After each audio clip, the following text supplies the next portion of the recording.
Bien, ¿qué es hipertensión porta? Un incremento patológico en la presión hidrostática intravascular del sistema portal. Ok.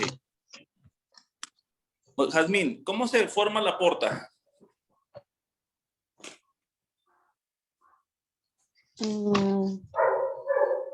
Bueno, la anatomía. Sí. Bueno, lo que yo leí es que nace de la confluencia de los lechos capilares, que es el esplénico y el esplénico, terminando en el lecho sinudal hepático. ¿Sí? Sí, ¿y cómo se forma la arteria o vena porta? ¿Qué es? Vena. Vena. ¿Cómo se formó? A partir de De la la confluencia de mesentérica. cuáles vasos, Jazmín.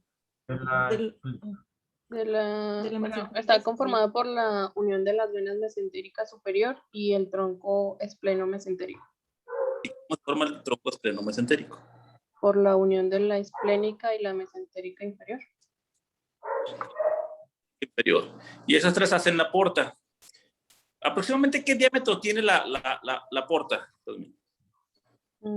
¿Centímetros? Sí, 5 centímetros. ¿5 centímetros? Bueno, es lo que yo leí. ¿Cómo?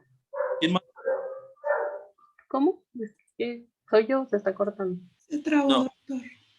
¿Quién más dijo algo? La porta. O sea, de diámetro es de 10 a 20 milímetros de diámetro y de largo es de 5 centímetros. Ok, pero de diámetro. De 10 a 20 milímetros fue lo que yo leí. O sea, de 1 a 2 centímetros Ajá. aproximadamente. Y entonces, ¿en dónde ocurre esa presión? Porque eso es hipertensión porta. ¿Dónde ocurre esa presión? ¿En ese segmento de 20 milímetros? ¿O toda la esplénica y las dos mesentéricas? ¿Desde los lechos esplácnicos? ¿En dónde ocurre esa hipertensión?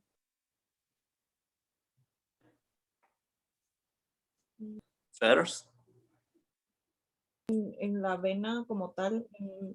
En la vena porta y en sus colaterales, ¿no? Ok, en la vena porta, pues no. ¿Cuál sería la presión que tuviera ahí exclusivamente ahí? Es todo. ¿Y a cuánto aumenta esa presión? A más de 12 milímetros de mercurio. A más de 12 milímetros de mercurio. O sea, ¿cuánto es lo normal de la presión porta? De 5 5 a a 10 10. milímetros 5 a de 10. mercurio. ¿De 5 a 10? Sí, de 5 a 10. 5 a 10 milímetros de mercurio. mercurio. Ujú. Y aquí lo más importante. Necesito saber cuáles son las causas de hipertensión porta, que me haya aumentado esa presión. Bueno, yo tengo que la principal causa es la cirrosis hepática. Después sigue unas complicaciones como la hemorragia gastrointestinal por las varices esofágicas. Perla, ¿por qué se hacen esas varices? Muy bien, ¿por qué se hacen las varices? Es que creo que se hace por el aumento de la presión de la hepática libre. Obviamente si es de la presión. Al momento que hay un aumento de esa presión, Es un mecanismo de compensación. ¿cómo fue? Bueno, yo lo que entendí es que se van creando como un mecanismo de compensación. Al ver que por la vía normal no hay flujo, pues el mecanismo de compensación es crear más vías. Entonces, entonces se van a crear como que esas vías, pero van a ser sensibles a que se cause trombosis en esas partes y así, y de ahí se van a dar como que esas vías van a ser una complicación. Muy bien, entonces regresemos un poquito. La mesentérica inferior, la superior, la esplénica se unen en una sola y traen cierta presión, muy bajita por cierto, de 5 o 10 milímetros de mercurio para llegar a la porta. Y cuando llega a la porta, ¿qué pasa? Esa sangre ¿Qué pasa con esa sangre? Normalmente en una persona sin cirrosis, ¿qué pasa? Se drena al hígado. Se filtra Bueno, se filtra, sí. Se filtra al hígado y luego para pasar a la vena cava. a la vena cava. Ok, hay un filtro que es el hígado y luego a la vena cava inferior, ¿cierto? Sí. Entonces, tú misma, dime, ¿dónde está el problema entonces? Itzel, ¿en las venas artéricas, esplénica o en el intestino desde abajo y o en el hígado? Bueno, es que yo leí que puede haber varias clasificaciones, perdón, que puede ser en la prehepática, que pues bueno, puede ser antes de llegar al hígado, en la arteria hepática y en la vena porta, y en la intrahepática, que bueno, pues ya va a ser dentro del hígado, que ahí yo leí que es el 95% de los casos, y la posthepática, que bueno, que esa es por una obstrucción de pues después pasando De el acuerdo, hígado. de acuerdo. ¿Y cuál es la más común entonces? La La hepática. ¿Y qué te produce la cirrosis? Fibrosis. Pues Lesiones, fibrosis hepáticas que condicionan que ya no pueda llegar adecuadamente ¿cómo se le llama? La sangre. la sangre. Yo me imaginaría que son como todos los migrantes en los años 70 y 80 que se brincaban el río Nazas y se pasaban y pues no pasaba nada. Pero de pronto les pusieron unas vallas muy altas que no podían pasar ni mucho menos y tuvieron que irse a donde sí había pasos, que son que son las aduanas. Obviamente, pues la gente ya se empezó a amontonar, a hacer unas colotas grandísimas por aumento el problema, ¿dónde está? El problema está de aquel lado. Las venas están ensanchadas, sí, pero es porque no pueden pasar rápido. Y eso es lo que condiciona la fibrosis, la cirrosis, los macronódulos que hace y no pueda pasar. Y entonces se va regresando la sangre y como dijo Fer, por compensación, todas las venitas chiquititas, bonitas, las empieza a hacer gordas hasta que truenan y hay un sangrado tubo digestivo alto. Aquí una pregunta importante. ¿Qué porcentaje de oxígeno lleva la porta? ¿Qué porcentaje lleva de sangre, de sangre limpia y de sangre no limpia, por llamarlo de una manera? 2% de oxígeno que lleva la porta. ¿Cuánto? 72% ¿De qué? de oxígeno. Ok, Así entonces, es el artículo que leí. los artículos lo manejan entre 30 y algunos 80-20, pero nosotros lo vamos a manejar en 70-30.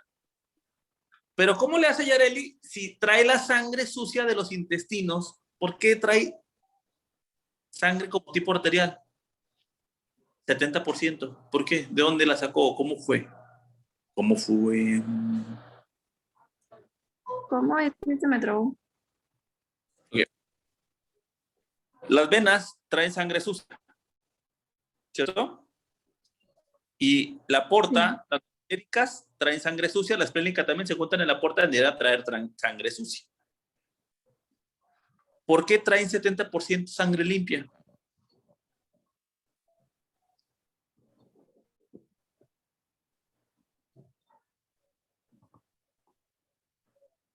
Yareli. Por lo que queda de...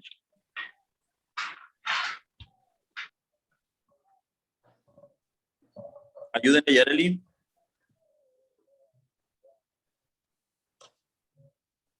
¿Dónde está Pedro?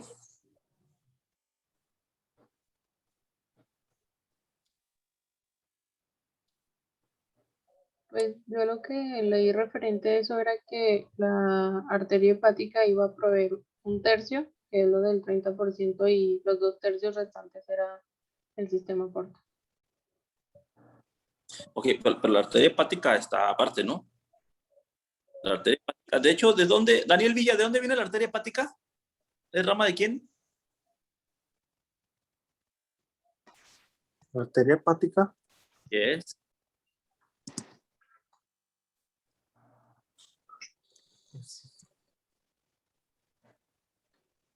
del tronco celíaco. ¿Y cuáles son las otras dos ramas del tronco celíaco? La gastrodenal y bueno, también incluye la gástrica derecha. Entonces nos está sobrando una y nos está faltando una.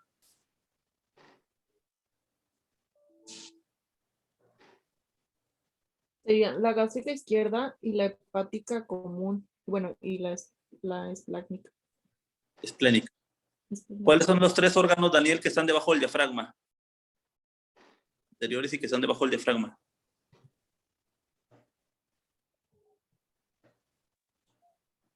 Tenemos el vaso, Vaso, pues el estómago estómago, y era también el páncreas. no. El hígado. El páncreas no toca el diafragma, sí. No lo toca. Y el tronco celíaco viene entonces de la arteria aorta y trae sangre arterial con una oxigenación muy alta. ¿Por qué, Alfredo, la porta trae una oxigenación alta?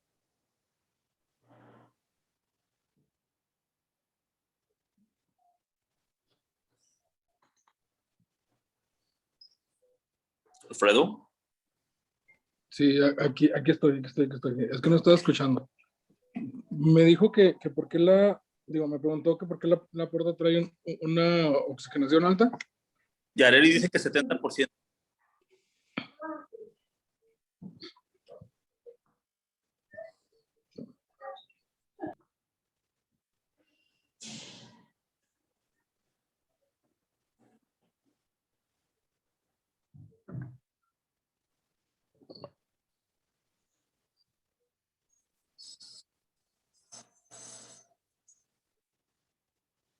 Sofía, dile por qué.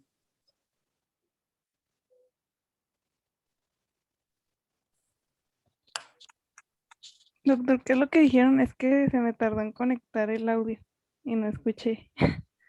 ¿Por qué la porta tiene una alta oxigenación? O tú dices que no trae oxigenación alta. ¿Qué opinas?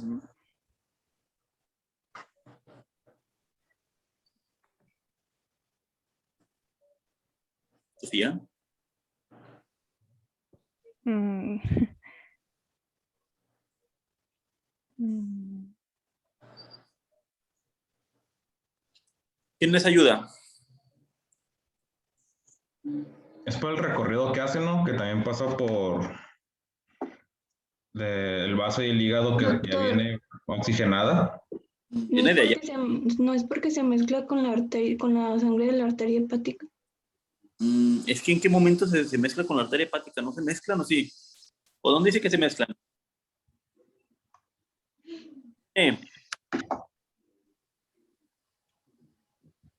No viene de... ¿Mande, doctor? La primera pregunta, muñeca, nadie nos contesta. Pues pienso que es porque viene también sangre del vaso y que trae pues otros componentes que hacen que esté oxigenada. Pienso. Eso. Rebeca, ¿qué opinas de lo que... Porque se enriquece con el aparato digestivo. Es que sé que tiene que ver con el aparato digestivo. A ver, yo entiendo que la aorta te da sangre por todas las arterias, a todos los órganos. Esa sangre se utiliza en los tejidos, le quitas el oxígeno y regresa sangre sin oxígeno, muy pocamente oxígeno o nada, por las venas a que se oxigene nuevamente a los pulmones por medio de la bomba del corazón. ¿Por qué la vena porta trae muy buena oxigenación?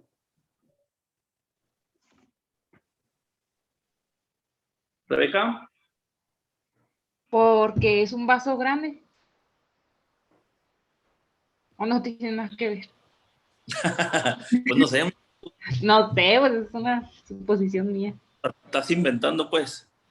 No, no estoy inventando. Estoy suponiendo. Ok, es lo mismo. O también podría ser, bueno, él se encuentra en un estado normal, no es patológico, ¿verdad?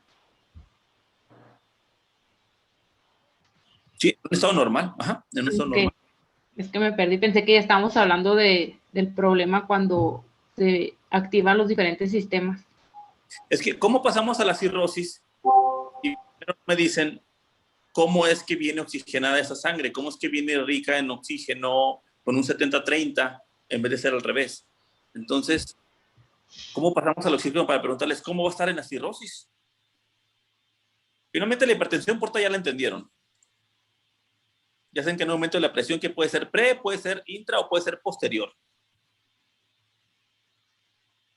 Y nosotros en un entrenamiento especial nos ponen a operar ratas con microscopio, como les decía, con un hilo que no alcanza a ver sus ojos, de 12 ceros, 13 ceros, no lo alcanza a ver ni los niños tampoco, así con microscopio, y pegamos lo que es la porta con la cava, para que el aumento de la presión de la porta se desfogue hacia la cava. Y la cava obviamente pues va a dar arriba hacia lo que es la aurícula derecha y que el corazón se haga bolas, pero le baja la presión a la porta, lo cual bajas muy altamente la posibilidad de un sangrado autodigestivo por hipertensión porta. Y hay muchos tipos de cirugía que no van a venir al caso mencionarlos para derivar esa presión alta de 12, 15 o más milímetros de mercurio. Pero no me dicen por fisiopatología de tercer semestre cómo es que, o dígame, doctor, es que no es cierto, ¿de dónde agarró usted que trae un 70-30 ahí de oxigenación la porta? Como dijo Yareli. Algunos artículos 80-20, la mayoría 70-30. Doctor, que no es porque, bueno, la arteria hepática va a venir directo desde la pulmonar, entonces va a haber un intercambio sanguíneo, puesto que es la vena. ¿Tú dices, Sandra, que hay un shunt vena-arteria? Ahí lo puedes repetir. Tú dices que hay una parte que se une la arteria y la vena. Está trabando. Está trabajando mucho, doctor. Sí, cuando traba, ¿Cómo? ¿por?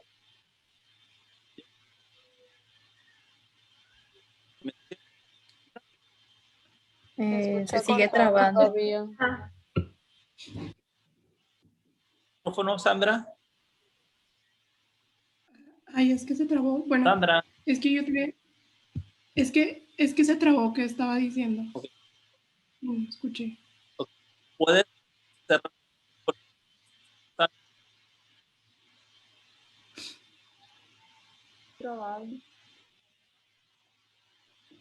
Es que se le corta, se le tiene las frases a medias.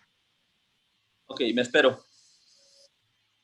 Bueno, es que según la circulación mayor, pues va a salir la vena pulmonar y esta pues va a dar la irrigación hacia la arteria hepática y entonces la arteria hepática es la que nos va a dar la irrigación para las venas hepáticas, entonces No. por eso es... No. ¿Cómo la arteria pulmonar va a irrigar el hígado?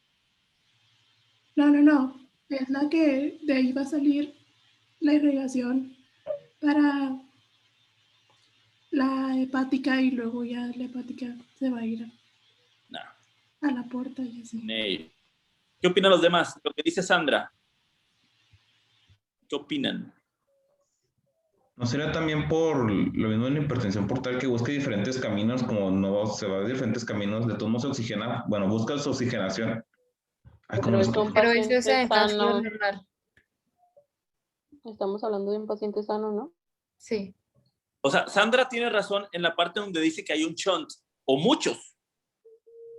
Muchos. Pero necesito que ustedes me lo expliquen. Y segundo, no, la hepática no viene de la pulmonar. La hepática viene del tronco celíaco y el tronco celíaco viene de la aorta. La arteria pulmonar viene del ventrículo derecho, la aorta viene del ventrículo izquierdo. Entonces, no. De ahí no, pero sí necesito saber cómo es que pasa esto. ¿Que no llevaron fisiología? Sí. De hecho, ya hasta en el Quirós viene hasta en el Quirós. Pero bueno. Y entonces, un paciente con cirrosis, ¿cuál es el porcentaje de posibilidad de que sangre?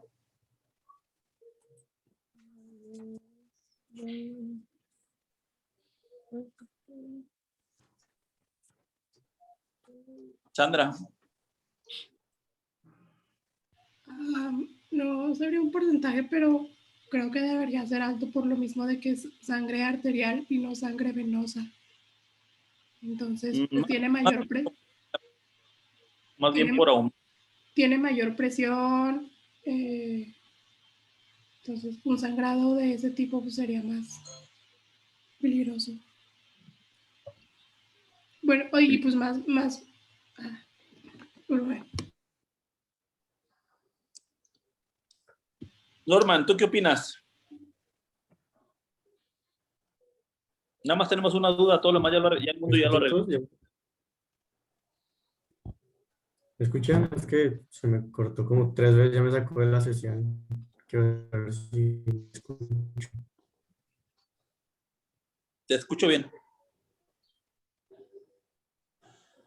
Alguien no puede decir si me escucho, por favor. Sí, te escucho. Pregunta, le digo, acabo de entrar otra vez porque me sacó mi internet. Tengo una duda, muchachos, fuera de la clase. ¿Por qué a estas horas saca muchos, se bloquea mucho? ¿Qué pasa? No sé. No, pues es que es todo el día, depende del internet que tengas. Por ejemplo, ahorita no veo a nadie del grupo. No sé si los demás me ven o me escuchan. Sí, sí te ves, A ver si te escuchas. Vemos y te escucho. ¿Qué opinas, Norman? Aunque no te veas. Pues con tal de escuchar, que o sea, fue la pregunta, voy entrando. Ok. Escuché del sangrado a consecuencia de la cirrosis, pero ¿sangrado a qué nivel? Ya empezamos a hablar de las complicaciones como las varices esofágicas. Sí, pero no podemos pasar a eso si no me dicen por qué trae aumento de presión y por qué viene oxigenada la porta. 70-30, dijo Yareli. Estoy de acuerdo con ella. Pues el aumento de la presión depende de factores como el flujo y la resistencia. ¿Me escuchan? Sí. Sí, sí te escuchas. Bueno, voy a tratar de explicarlo esperando ser escuchado. Y así no, pues me dicen qué pasa. Pero acorde a lo que yo leí, es que lo que va a condicionar el aumento de la presión en aorta son los factores tales como el flujo y la resistencia. Si aumenta la resistencia vascular o el flujo, va a ocasionar una hipertensión portal. Entonces, además de los factores como tal la falla hepática o la cirrosis, puede ser por diferentes situaciones que puede considerarse una hipertensión portal. Los más usuales o los más, cotidianos se deben a la cirrosis o simplemente a trombos que generan un aumento en la resistencia y por ende una vasodilatación arterial que va a generar todo un desastre a nivel central. El cuerpo comienza a, ¿cómo decirlo?, a percibir que existe una hipovolemia. Entonces es cuando comienzan a haber diferentes situaciones como el shunt entre portosistémico y ya es lo que genera. O sea, la hipertensión portal existe por diferentes factores. Esos factores pueden determinar que existan más complicaciones. A partir de esto es cuando suceden los síndromes como el síndrome hepatorenal, la encefalopatía hepática o diferentes. No sé si me fui muy lejos, pero es como los factores que quise dar a entender que tienen que ver con esta hipertensión. Eso fue precisamente lo que platicábamos. Y yo le decía a Sandra, no hay un shunt, hay muchos shunts portosistémicos. Es que depende, lo normal normal o lo que se supone es más cotidiano es que se utilicen circulaciones que usualmente no se utilizaban. Entonces, pero también creo que se puede generar una angiogénesis, que es lo que me causa todavía más duda. Pero lo general es que exista simplemente una utilización de redes venosas, en este caso no utilizadas, que Bien. parten, por decir, de, no sé, las umbilicales, paraumbilicales, esofágicas, que es lo que genera en este caso las complicaciones como las varices esofágicas.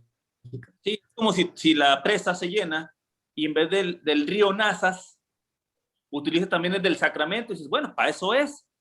Pero de pronto también empieza a utilizar los canalitos que van por los ranchos y los llene todos los canales que van que ya ni se utilizaban, que es más, que pasan hasta como por el patio de las casas y tiene su madre, también las utilizó por tanta presión que hay. Pero Norman, ¿por qué viene oxigenada esa sangre? ¿Dónde se salió? Yo sigo aquí, ¿sí me escuchan? Ok, sí. Ya nada más nos falta saber por qué, sin patología, sin cirrosis, por qué viene más oxigenada esa sangre. ¿O no?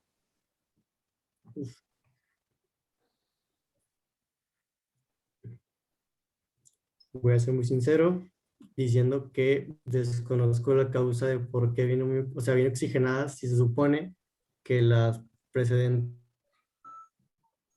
no sé si tiene que ver con la relación directa que tiene con el tronco celíaco, aunque a partir de eso también no sea tanto la relación porque es diferente un sistema venoso que un arterial.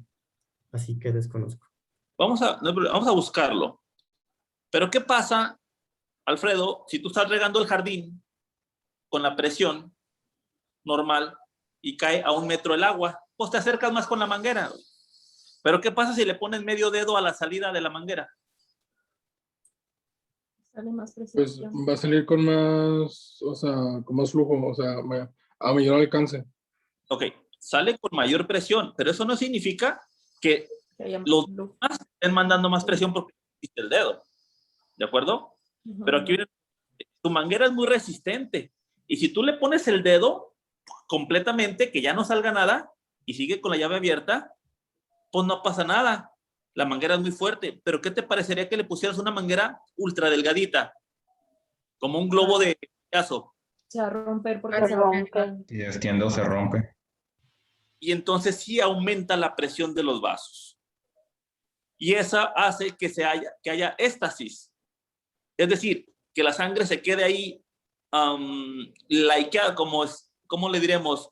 Como atada, y se hacen coágulos, y cuando trata de regresar a la presión normal, pues ya, en vez de que Alfredo le ponga la mitad del dedo, pues ¿para qué? Si toda la manguera trae coágulos, como si trajeron muchos dedos en medio. Y entonces, pues es una forma burda de explicarlo. Realmente me va a seguir interesando saber si es cierto que dice Areli que viene más oxigenada, pero ¿por qué? Esta Sandra casi latina.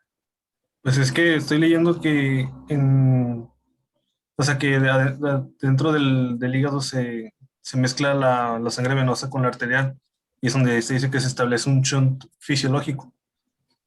O sea que hay ramas de las arteriales que se enfocan directamente en la arteria centrolobulillar y se consigue una arterialización de la sangre venosa.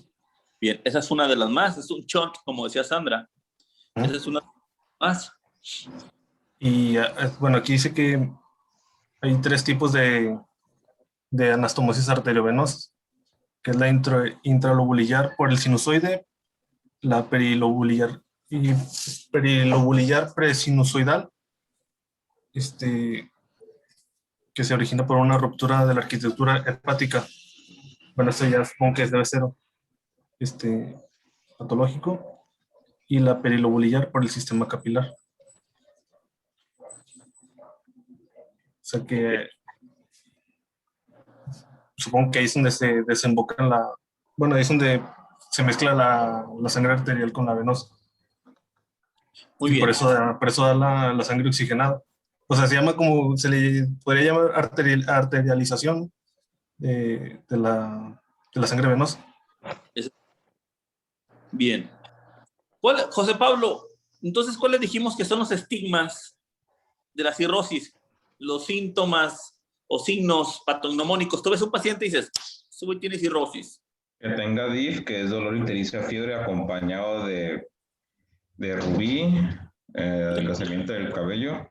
No todos los pacientes con cirrosis tienen fiebre, ¿o sí? O casi ninguno. No. No, eso es colangitis. Solo dolor, ictericia, que estén abotagados, bueno, que tengan la apariencia abotagada. Algo de rubí, me acuerdo. Y Pamela Rubí, Fabiola Rubí, ¿y cuál Rubí? Puntos en rubí o algo así. Y en rubí, muy bien. Y ya pues serían los que me... Así.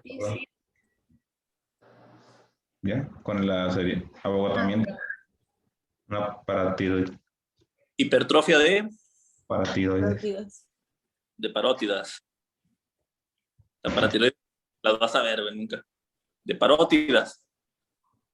Ascitis y cambio de color. Las facies. El cambio de color de su piel. Las facies hepáticas. El paciente, obviamente, pues todo ascítico, hasta en la sarca, etc. Entonces, ese paciente pues, es muy fácil de reconocer en dado momento, más si tienes el antecedente de alcohol, que es la principal causa, y otra no alcohólica, como las que vimos anteriormente. Y aquí viene lo interesante y lo importante. ¿Cómo lo vamos a tratar? Con betabloqueadores. Bien. ¿Alguien mandó un, no? Sí, lo mandé yo, el de los betabloqueadores como tratamiento. Muy bien. Yareli.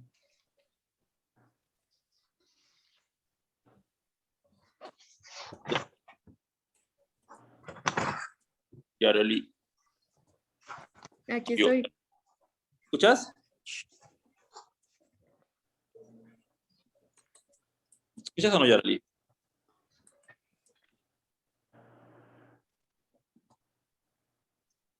Qué raro que les pregunto en ese momento, ya no se escucha. Milagros, ¿me escuchas? Sí, doctor. ¿De dónde es el artículo que mandó Sandra? Creo que es de PubMed. Bueno, yo lo vi en PubMed. Ok, ¿de qué país es? No lo chequeé muy bien. Bueno, espérame, aquí lo tengo. ¿De qué año es?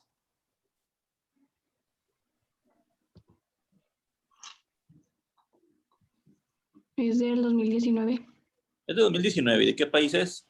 Es de Europa. ¿De qué país es?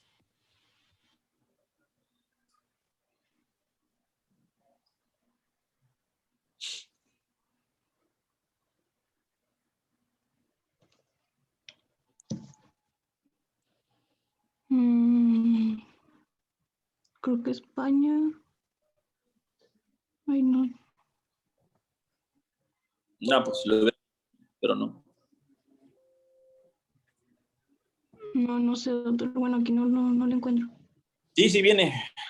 Leyéndolo de frente a la derecha, ya abajito viene de dónde lo hicieron. Pero en fin, platícame cuáles son los beneficios de darle betabloqueadores a un paciente con cirrosis. 5 beneficios tal cual vienen en los primeros párrafos. Todos le vamos a dar betabloqueadores y vamos a darle. ¿Por qué? Porque tiene 5 beneficios y muy grandes beneficios. ¿Cuáles son, Milagros? ¿Va a prevenir la descompensación de la cirrosis? Una.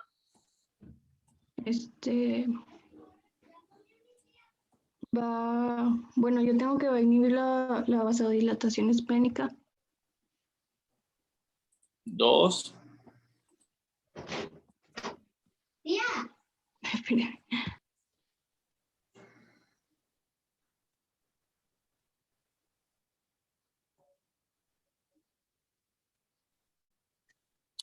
Carlos Rodríguez, ayúdale con los que faltan. Bueno, también tengo que va a disminuir la No, espérame. Carlos Rodríguez. Sí, sí me escucho, sí, ¿verdad? Sí. Yo también encontré en otro artículo, bueno, diferente al de Sandra, que se pueden inhiben la contracción de las células estrelladas. ¿Inhibe la contracción de las células estrelladas? No, esos son bloqueadores de receptores de angiotensina, perdón. No, esos no. Sí, hay un efecto sobre el sistema renina-angiotensina. ¿Cuál es? El efecto del sistema renina-angiotensina, referente a qué? ¿Con el beta bloqueador? Pues que lo inhibe para que no se, sí lo inhibe, ¿no? Si mal no recuerdo. Bueno. Lo inhibe. Inhibe el sistema. ¿Qué más? ¿Qué le hace al hígado? ¿Qué le hace a la presión? Vienen muy grandes y luego vienen 3 abajo.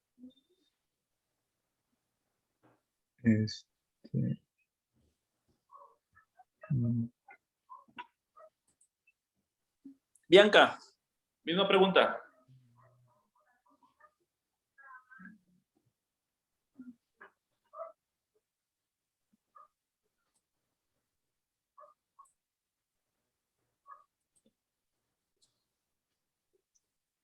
Pues, por ejemplo, yo encontré que se podía prevenir hemorragias. Baja el porcentaje de hemorragias. ¿Qué más? Pacientes con cirrosis, hipertensión porta y las varices esofágicas. Bueno, es la misma. Pues también nos van a disminuir el ritmo cardíaco y la expulsión sanguínea. Bien, desde muy atrás. Sandra, ¿por qué nadie leyó tu artículo? Yo sí. Yo creo que porque pues lo mandé ya muy tarde. Tarde que yo todavía operé y lo alcancé a leer.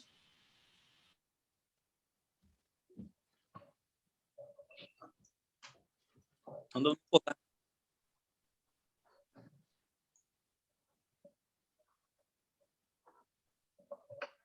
Cristalina, platícanos de ese artículo. ¿Qué concluye, guapa? El artículo de Sandra, que mandaron al grupo, que es el que tenemos la obligación de leer todos.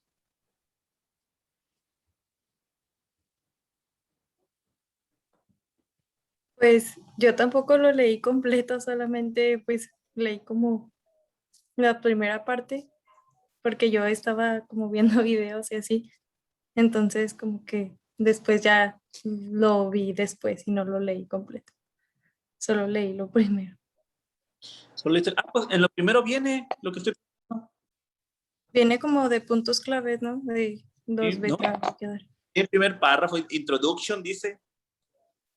Se escribe introducción.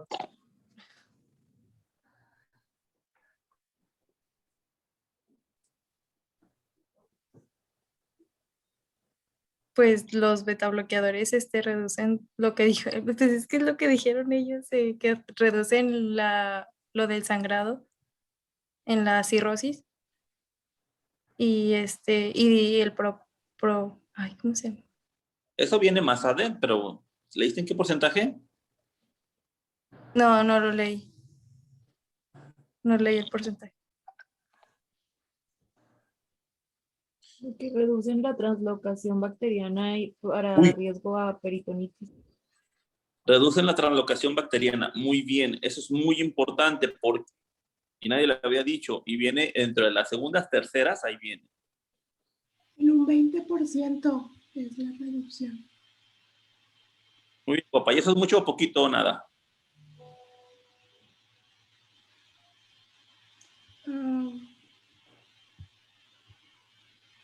O algo es algo. Pues es considerable porque pues sí haría un gran cambio. Pues decían que se iban a complicar o morir. Dos. Eso era muy bueno, ¿no? Y entonces reduce la translocación bacteriana y el efecto de que pueda darte una peritonitis. ¿Por qué es tan importante eso? Aparte que no me han dicho cómo. Pero bueno, finalmente, ¿quién lo dijo ahorita? ¿Fer? ¿Fuiste tú, Fer?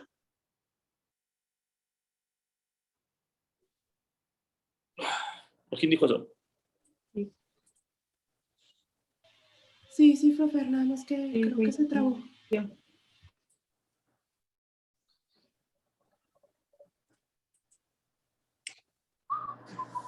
Bueno, como están trabajando, No me oigo. mañana Estabas trabada. todo el artículo de Sandra,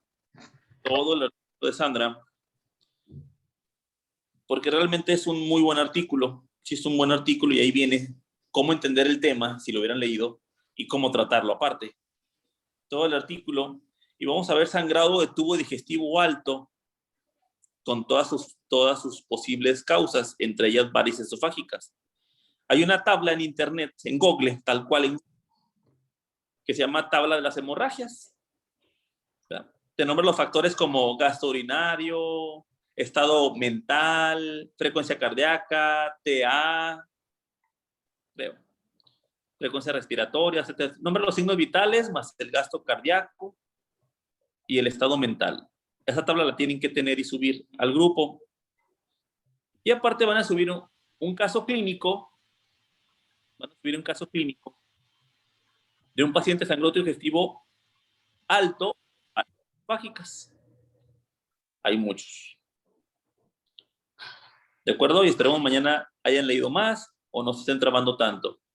Y tercera cosa, dado la ya poca afluencia de participación de muchos, las preguntas del segundo parcial pues ya no van a ser de parte de ustedes. Ya van el 50% de ustedes y 50% míos.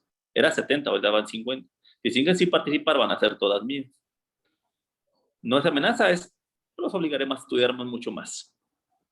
Entonces, nos vemos mañana y espero estudien más. Hasta mañana. Hasta mañana. Bye.